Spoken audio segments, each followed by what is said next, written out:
Ora, estamos chegando no 37º dia, 40 dias de propósito, e esse é o nosso 37º.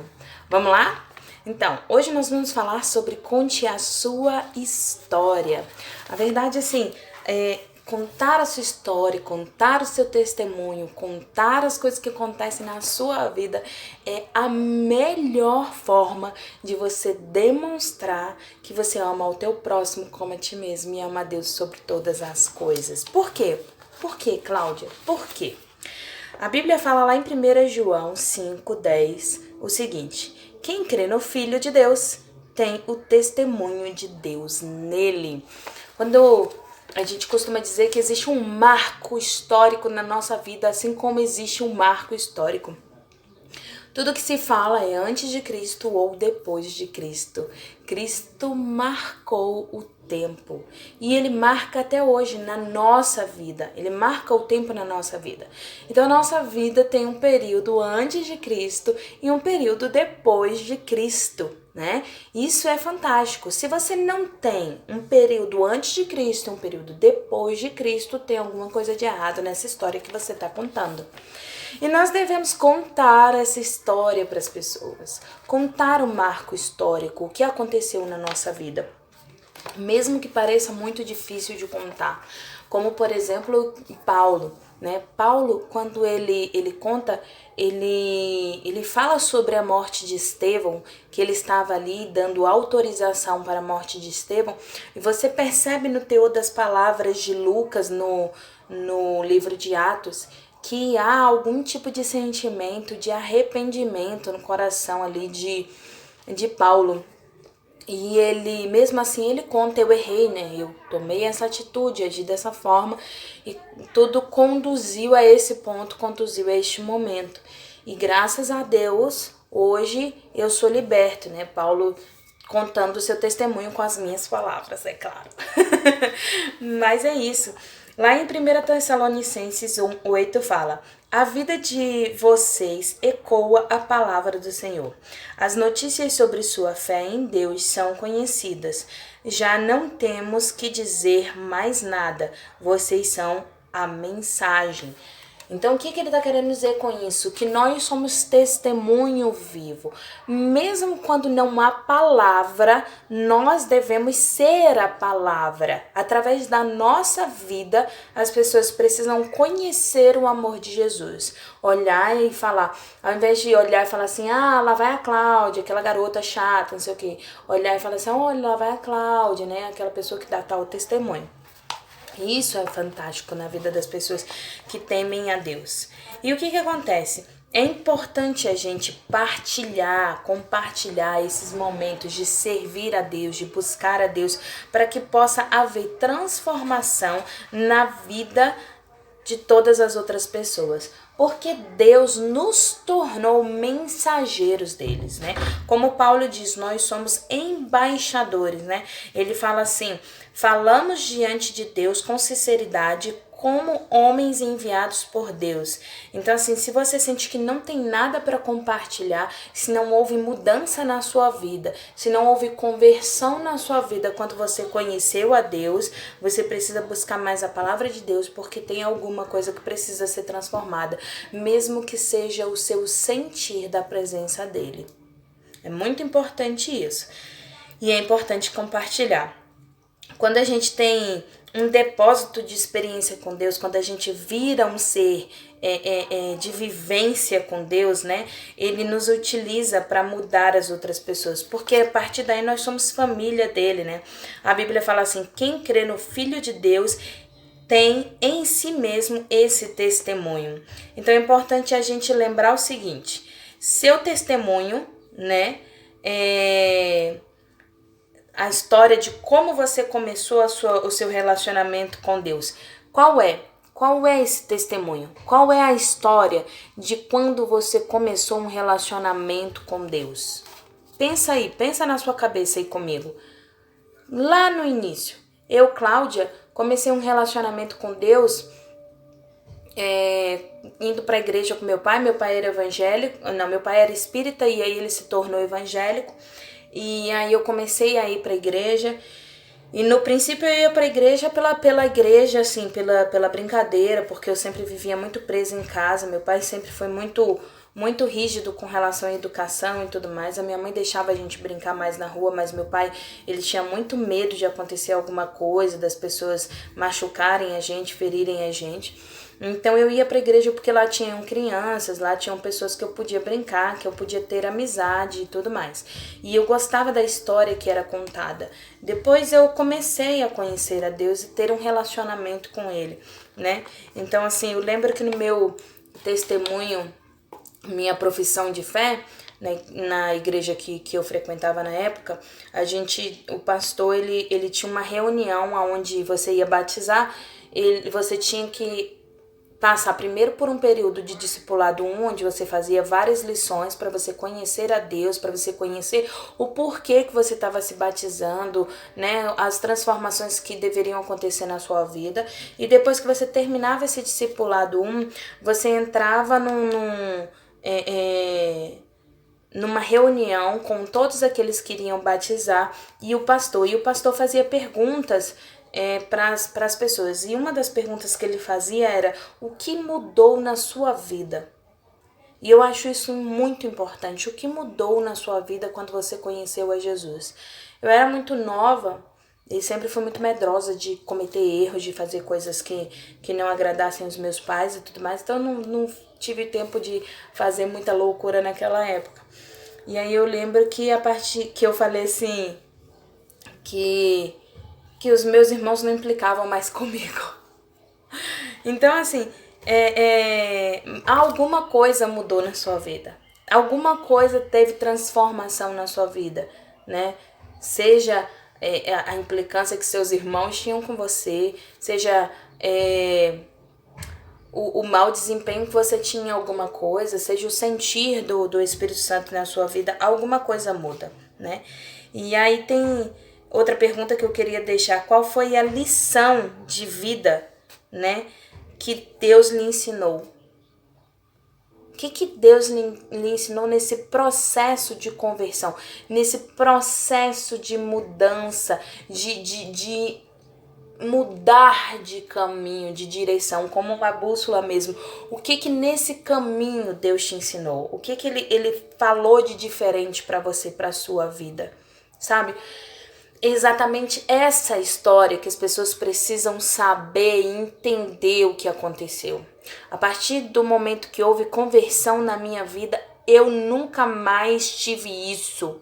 Ou a partir daí começou a acontecer isso na minha vida.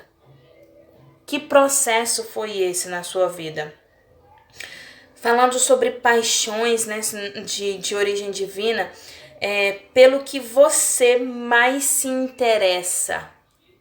Dentro da obra de Deus, da palavra de Deus, dentro da família de Deus, o que mais te chama a atenção? O que mais você deseja ali dentro? O que muda seu coração? O que enche seu coração? Eu me enchia das crianças. Eu amava trabalhar com criança, amava falar do amor de Deus para crianças, montar desenhos, montar coisas para festa para elas, brincar com elas, contar a história, ver que elas tinham conhecimento da palavra, conseguir transpassar isso para elas. Isso era a coisa que eu mais amava dentro da igreja. Eu poder ser chamada de tia, poder ser... Olha, tinha uns marmanjos assim, enormes, né? Que me chamavam de tia. E você acha que isso me incomodava? Não me incomodava de maneira alguma. Eu amava aqueles marmanjos grandões assim, me chamando de tia. Não me sentia velha nem um pouco, me sentia amada. E isso transformava meu coração, mudava minha face, mudava minha estima, me dava cada vez mais a alegria de estar na presença de Deus. Então, dentro do projeto de Deus para a sua vida, o que te chama mais atenção? O que te faz mais feliz dentro desse projeto? Eu vejo algumas pessoas que amam o louvor. Tenho uma sobrinha linda, a Miriam, que, meu Deus, quando ela canta, assim, você vê no olhar dela, em cada palavra que ela fala, você sente a alegria dela neste momento, entendeu? Quando ela dançava também, você sente aquilo, sente aquela paixão verdadeira por aquilo. O Fernando, meu irmão, eu sinto que a paixão verdadeira dele, sinto, né? Porque a gente não pode dizer que é exatamente isso, mas eu sinto que a paixão verdadeira dele são duas coisas. Uma é poder tocar, né, no louvor, poder estar ali como ministro do louvor, e a outra eu sinto que é poder ministrar a palavra lá na frente. Ele fica muito apaixonado por isso.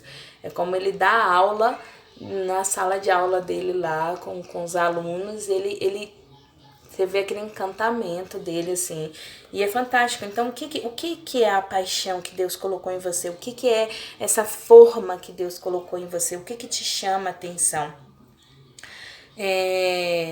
Qual é a mensagem da salvação que traz para você? Que você olha assim e fala, é isso. Essa é a mensagem que salvou a minha vida. Essa foi a mensagem que transformou a minha vida. É muito importante que a gente entenda isso, que entenda esse projeto, que responda essas perguntas para entender o que isso transformou na nossa vida e nos fez seguir o propósito de Deus a partir daí. Por que a gente respira? Por que a gente fala? Por que a gente consegue levantar da cama? Porque a gente verdadeiramente tem um propósito, um objetivo bem claro na nossa mente, que é, além daqueles terrenos, mais importante do que todos, servir a Deus. Porque o terreno é terreno, morre em terra e acabou. Mas o celestial é eterno, é para sempre. E esse conquista a nossa alma. Então, Pedro fala assim: fomos escolhidos por Deus para fazer sua obra, falar por ele a fim de dizer aos outros, noite e dia, a diferença que ele fez para cada um de nós. Noite e dia, falar a diferença que Deus fez na sua vida. Então, por isso que Deus mudou a nossa história, mudou a nossa vida, mudou o nosso caráter, nos deu fruto do Espírito, para que a gente falasse isso para outras pessoas, para transformar outras vidas. Jesus fala assim: serão minhas testemunhas e não vocês serão meus advogados, né? Ele tá falando assim: vocês vão contar a história de vocês. Vocês vão contar a história de vocês, do que eu fiz na vida de vocês. E não serão meus advogados, serão minha testemunha. Vocês vão contar que Jesus Cristo fez isso na minha vida, que Jesus Cristo transformou a minha vida, né? Conte a sua história. É sua missão na terra. Não há história igual à sua. Não existe história igual à sua. Todo mundo fala sobre transformação, todo mundo fala, não existe história como a sua. A sua história é diferente da minha. A sua história muda vidas diferentes da minha história. Diferente do que eu faço. A sua história muda histórias. Não é a mesma história. Não é a mesma coisa, não é. As histórias são diferentes, os pontos são diferentes. Não existe história igual. Seu testemunho é pessoal e é mais eficaz que um sermão. Sabe por que é mais eficaz do que um sermão lá da palavra do pastor? Porque as pessoas olham para você e elas veem que você está contando algo que você viveu. Quando o pastor vai lá na frente, ele prega a respeito da vida dele, de como aquilo transformou a vida dele, você pode perceber que isso flui dentro de você mais do que quando ele está contando a história de uma outra pessoa. Então, assim, a sua história, ela conta o que você viveu e não o que você sabe que as pessoas vivenciam. E não aquilo que você leu em algum lugar, mas o que verdadeiramente mudou a sua vida, né? As pessoas elas têm curiosidade natural de saber a experiência das outras pessoas, de entender o que elas estão passando, porque isso cria uma ponte de relacionamento e de confiança, por onde Jesus passa para que haja comunhão com Cristo. Porque se você tem confiança de me contar um segredo seu, se você tem confiança de me contar um testemunho da sua vida, uma mudança da tua vida, você me dá confiança para que eu conte algo da minha vida, para que haja transformação na minha vida e eu seja trabalhado através disso. Então essa é a ponte do relacionamento, né? As histórias compartilhadas, elas criam essa ponte de relacionamento para que Jesus atravesse do meu coração para o seu coração. E isso é fantástico, isso é fantástico. É importante o seguinte, entender essa ponte e ouvir o que Paulo diz. Ele fala assim: Paulo usou seu testemunho em vez de citar as escrituras. E muitas vezes Paulo usou o seu testemunho ao invés de citar as escrituras. Você vê logo lá no final, quando Paulo está naquela questão de conflito entre que ele foi levado, que ele seria preso, que ele seria condenado, e que aí Deus chega e fala para ele que ele vai para Roma, porque Deus quer que ele conte o testemunho dele em Roma. Nesse momento você não vê Paulo contando a história dos apóstolos, de Moisés, não. Ele conta a história dele, mas ele usa como base a história de Moisés, a história de Jesus, a história das outras pessoas, dos outros profetas, mas ele mostra o quanto isso mudou a vida dele. Então ele conta a história dele. É importante que a gente esteja sempre pronto para responder essa história. Essa pergunta que o pastor fez naquele dia, quando eu tinha apenas 11 anos, eu ia fazer 12 anos, e ele virou e perguntou: o que mudou na sua vida? Conte a sua história. Naquela época eu ainda não estava pronta para responder isso. Hoje, se você me perguntar o que mudou na minha vida, eu vou te falar muita coisa e ainda tem mudado. Tem muita coisa que eu ainda tenho um certo receio no falar, um certo sentimento de dor, e Deus tem transformado a minha vida com relação a isso. Mas muitas coisas Ele já transformou a minha vida, já me deu vitória. Então, assim, você sempre tem que estar pronto para responder. Hoje, se o pastor me perguntasse hoje o que mudou na sua vida, eu diria: me fez entender que eu preciso ser completamente dependente de Deus. Que eu não sou perfeita e que eu não sou Deus. Eu não sou onisciente, eu não sou onipotente, eu não sou onipresente. E que, infelizmente, as coisas acontecem. Erros graves às quais a gente não pode voltar atrás. Mas Deus perdoa mesmo assim, e Ele cura mesmo assim, Ele transforma mesmo assim. E Ele faz com que você viva uma nova vida com Ele. É um processo, mas Ele faz. Então, hoje eu posso dizer isso. Naquela época eu achava que o mais importante era que os meus irmãos parassem de implicar comigo. Então a gente tem que sempre estar pronto. E como estar pronto para responder isso? Bem, comece a responder para você mesmo. Se faça as seguintes perguntas: como era a sua vida antes de conhecer a Jesus? Antes que você conhecesse a Jesus, o que você fazia? Como era a sua vida? Em todos os sentidos, como é que era a sua vida? Segundo, como é que você percebeu que precisava de Jesus? O que aconteceu na sua vida que você falou assim: preciso de Jesus? Sabe, eu caminhei um caminho muito, muito difícil até aqui. Contar testemunho, porque o testemunho é mais importante do que qualquer outra coisa. Eu caminhei um caminho muito difícil até aqui. Por um período, até os meus 9 anos, eu estava na fase da inocência. Eu sempre fui muito inocente mesmo. Eu acho que até os meus 16 anos eu ainda era muito inocente, muito boba. E aí vai.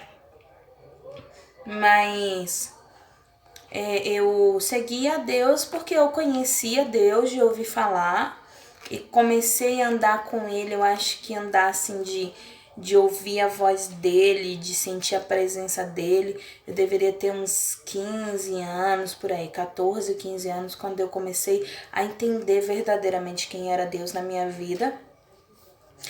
E aí eu caminhei no caminho do Senhor. As pessoas me chamavam de diversas coisas por conta disso.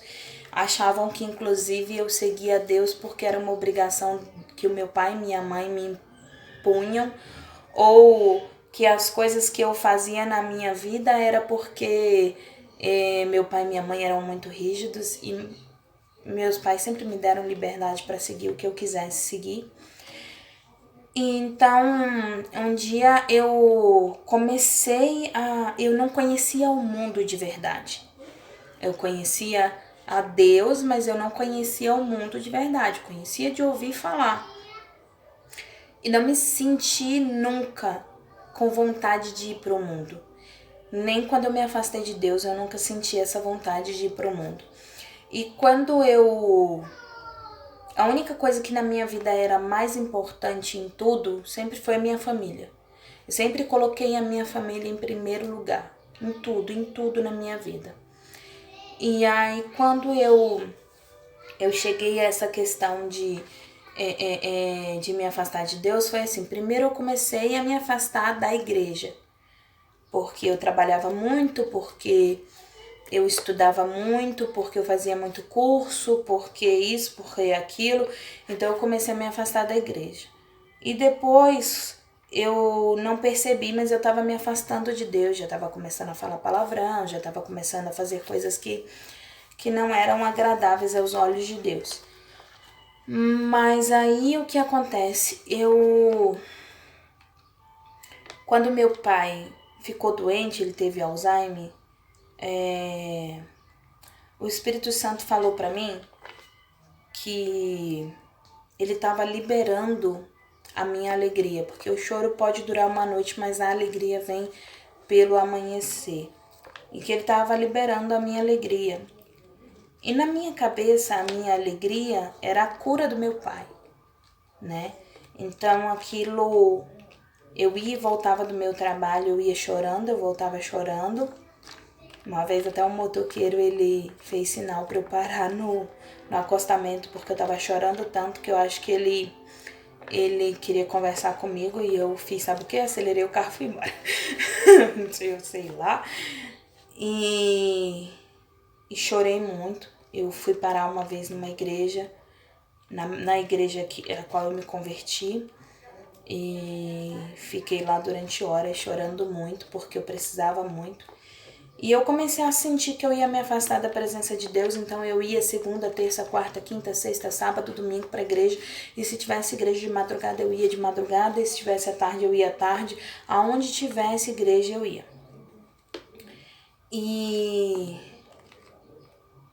eu comecei a ouvir o silêncio de Deus. E aquilo me incomodou. Por isso que eu digo muito lá na live de meio-dia 5 falando de Jó, eu digo hashtag te entendo Jó. Porque quando Deus fica em silêncio, dói mais do que qualquer dor na sua vida. Então, nesse momento que Deus ficou em silêncio, foi o momento que eu verdadeiramente me afastei de Deus. Porque eu já estava meio afastada, eu só não sabia. E aí eu me afastei e disse: eu vou te magoar, tudo que dói em mim eu vou fazer doer no Senhor.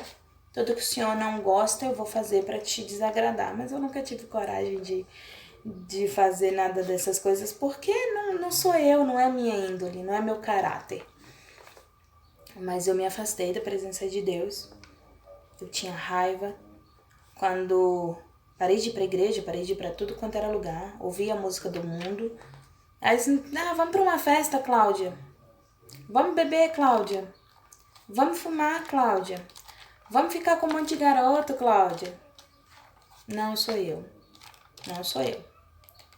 Eu namorei uma vez só. Me arrependi porque não era de Deus. Mas fora isso, nunca fiz nada assim fora da vontade de Deus, né? Só dentro desse processo assim de me afastei da presença de Deus, né? Tive um relacionamento que não era idôneo aos olhos do Senhor, enfim. Mas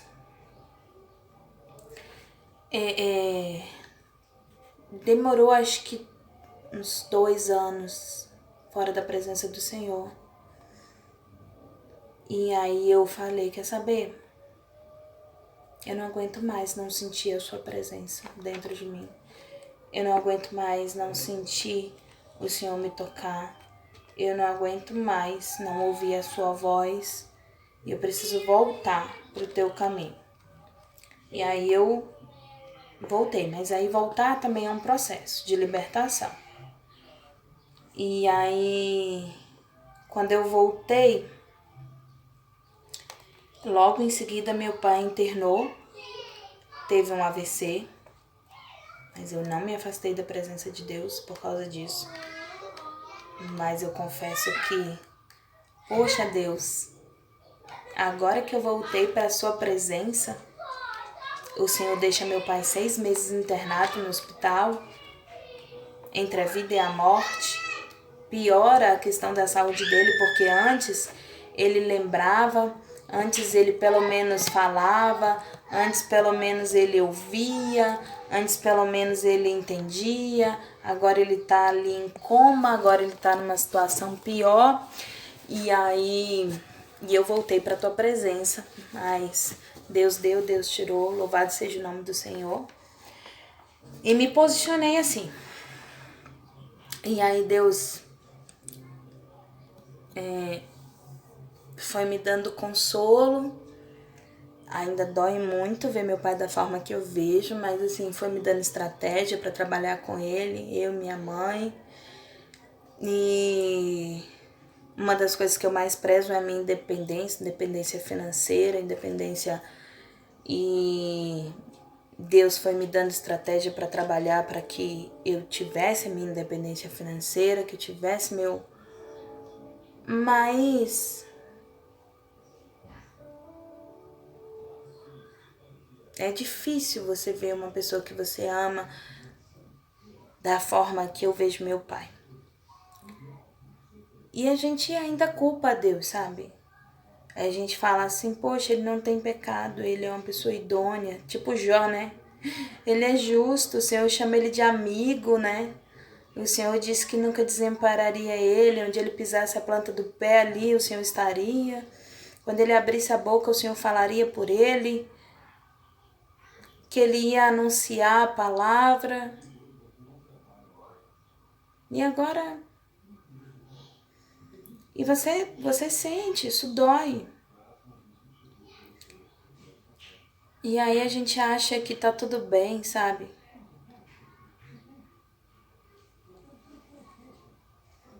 E meu sobrinho morre na minha casa, na minha responsabilidade, por segundos de distração.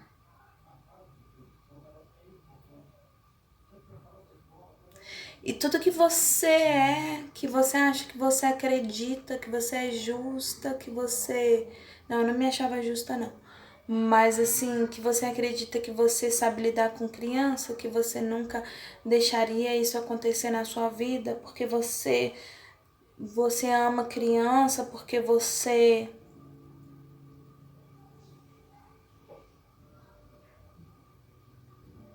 Esse é o mundo de repente desmorona de um jeito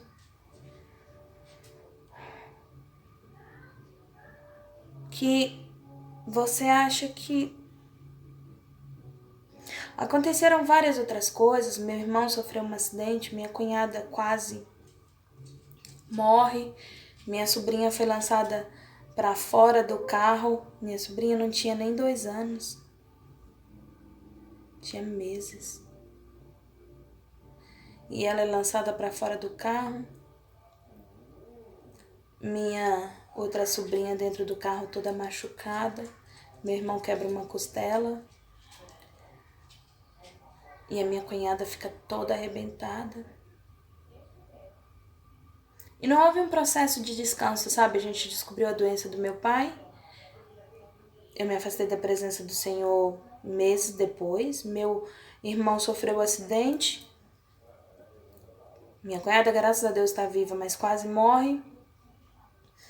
Aí meu pai começa a perder as coisas, né? O sentido das coisas. Não pode mais dirigir, não pode mais pregar, não pode mais nada disso. Antes da gente descobrir a doença do meu pai, ele foi assaltado, quase morre, 4 homens armados. E aí depois você se afasta da presença de Deus. E aí você vai caminhando nessa tristeza, sabe? De vários problemas. E aí seu pai interna. Fica 6 meses. Aí você volta para Cristo, seu pai interna, fica 6 meses no hospital. Ele sai do hospital. Não completa nem um ano que ele saiu do hospital, seu sobrinho falece. Por sua culpa, sua responsabilidade, sua...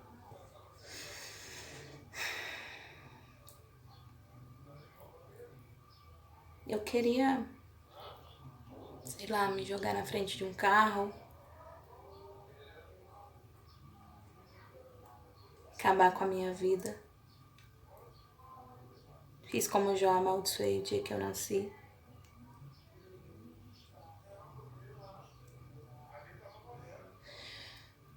Mas Deus colocou na minha memória aquilo que me traz esperança, e Ele olhou para mim e disse: quem vai cuidar de você? Quem vai cuidar da sua mãe? Quem vai cuidar do seu pai? Como é que vai ficar essa situação? Como é que vai ficar a cabeça da sua mãe? Como é que ela vai ficar com isso? E aí eu fui me levantando, aí Deus usou meu irmão mesmo com todo o sofrimento dele, a perda do filho dele. Vamos fazer live, vamos falar da palavra de Deus. Ele voltou para Cristo. A minha cunhada se batizou. E aí você vai se levantando. Então, como Deus mudou sua história? Primeiro Ele me destruiu. Digamos assim. Qual é o seu testemunho, né? Qual é o testemunho que você tem para contar? Primeiro Ele me destruiu. Tem uma música que fala isso, né? Que Ele quebra os seus ossos, que Ele te cerca como um leão. O salmista fala isso. Para depois te mostrar o que é amor. Ele te leva para o deserto para poder te fazer crescer, desenvolver. E hoje eu tô aqui. Eu não tô com pensamento de me matar. Eu não tô... Eu sinto tristeza. E ainda sinto muita dor com a morte do João. E me sinto muito responsável por isso. Mas hoje eu consigo ver alegria no meu pai. Em pequenos detalhes que eu não via antes do João. Eu consigo sentir a presença de Deus na vida do meu pai em muitas coisas. Eu vejo a palavra de Deus na vida dele em muitas coisas. E isso me traz esperança. Outra pergunta que você pode se fazer é: como você se comprometeu? Como você comprometeu a sua vida com Jesus? Qual foi o compromisso que você fez com Jesus a partir daí? Qual a diferença que Jesus faz na sua vida? Qual é a diferença que Ele faz na sua vida? Sabe, a sua vida, ela inclui várias lições. Várias lições. Na verdade, Deus ensinou a partir de sua experiência. Ele te ensina discernimento, relacionamento, resolução de problemas. Ele te ensina através das tentações, através de outros aspectos de vida. Sabe, Davi orou assim: Deus, ensina-me as lições da vida, para que eu possa me manter no seu curso, no seu caminho. E repetidas vezes Deus o rasgou, mas ele nunca se afastou da presença de Deus. Ou então como a Bíblia fala assim, repetidas vezes Deus os resgatou, mas eles nunca aprenderam, até que finalmente seus pecados os destruíram. Falando do pessoal do deserto, né? No deserto. Deus várias vezes os resgatou, os livrou, mas mesmo assim... é mais sábio aprender com a experiência do outro. Meu pai sempre dizia isso, que a experiência é um farol que ilumina um caminho onde o outro já passou. E que se você olha, você tem mais sabedoria como passar, né? Então é bom ouvir o conselho daquelas pessoas que andam no caminho do Senhor, né? A Bíblia fala que eles buscavam os mais velhos, os sábios, orientações, né? Quando alguém está querendo aprender o conselho de uma pessoa experiente, vale mais do que anéis de ouro ou joias de ouro puro. É a Bíblia que fala isso. Que o conselho de uma pessoa experiente vale mais do que anel de ouro ou joia pura de ouro. Então faça uma lista. Faz uma lista das suas lições de vida, né?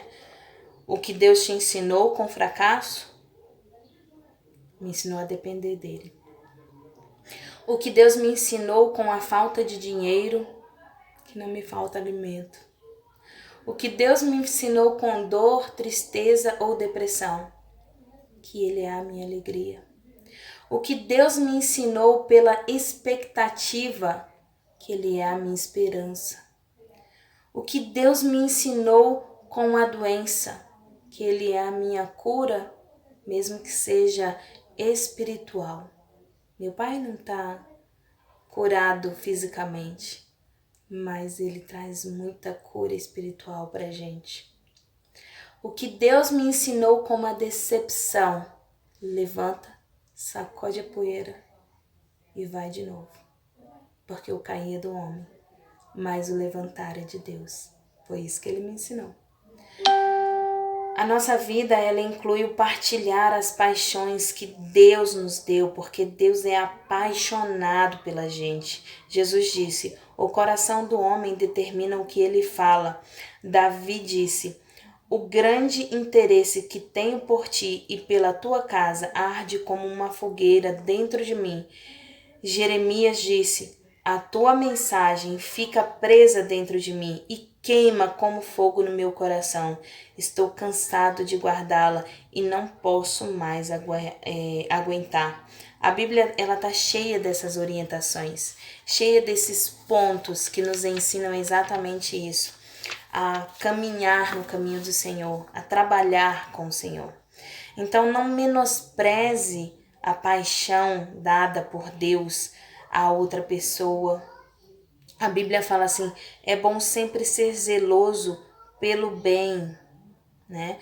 A nossa vida também inclui boas novas, né? Coisas boas que acontecem. Mas para isso é importante a gente amar a Deus sobre todas as coisas e ao nosso próximo como a nós mesmos, né? Quando Jesus estendeu os braços na cruz, ele estava dizendo assim, eu amo todos vocês, né? A Bíblia fala que Jesus é amor e ele nos constrange com seu amor. E estamos convencidos que ele morreu por cada um de nós. E fala também, no amor não há medo. O amor é totalmente verdadeiro e afasta de cada um de nós o medo. Então peça a Deus que Ele te encha com esse amor, amor ao próximo. A Bíblia ainda fala assim, não quer que ninguém se perca, Deus não quer que ninguém se perca, mas que todas as pessoas mudem seu coração e sua vida. Assim que você conhece uma pessoa que não conheça a Cristo, você precisa começar a orar por ela e partilhar as boas novas da sua vida. Ai, Deus quer que a gente expanda, que a gente aumente as nossas fronteiras, né? Tem um livro que é a Oração de Jabes que fala sobre isso, que as pessoas que estão à nossa volta, elas são as nossas fronteiras, elas são os nossos limites. E Deus quer que a gente alcance esses limites, que a gente fale para eles, porque os nossos limites alcançarão outros limites, e esses outros limites, e assim a palavra de Deus é divulgada, né? Não perca a oportunidade que Deus está te dando. Hoje mesmo eu aproveitei, estava fazendo a live, fiz no meio da rua mesmo, no mercado, e as pessoas olhando e ouvindo a palavra de Deus. Isso é fantástico. Não perca a oportunidade que Deus te dá. Aproveite o máximo das oportunidades para contar as boas novas aos outros. Seja sábio em todos os seus contatos com Ele. A salvação eterna de uma única vida é importante para Deus. A Bíblia fala que o céu faz festas quando mais um remido entra no céu. Os propósitos de Deus faz a gente ser membro da família dele. Exemplo do caráter e alguém que engrandece sua glória como ministro da sua graça e mensageiro do seu evangelho. Olha que maravilha ser mensageiro do evangelho de Cristo, né? Lá em 1 Pedro 3,15 fala assim: estejam sempre prontos para responder a qualquer pessoa que pedir que expliquem a esperança que você tem, porém, façam isso com educação e respeito, né? E aí eu vou deixar mais uma pergunta, porque hoje foi o dia das perguntas, né? Hoje a gente perguntou do início ao fim. E eu vou deixar mais uma pergunta. Reflita sobre a sua história pessoal e perceba a parte mais adequada, né? Que se adequa aquela pessoa com quem você tem falado, aquele seu amigo com quem você tem falado, e com quem Deus gostaria que você partilhasse essa história. Pensa nisso. Eu tô contando no Instagram e no YouTube. E você? Onde está contando?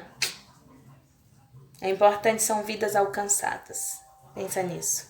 E vem com a gente. Amanhã é o 38º dia e a Rafá disse até oi lá embaixo, viu? Beijo, pessoal. Até amanhã.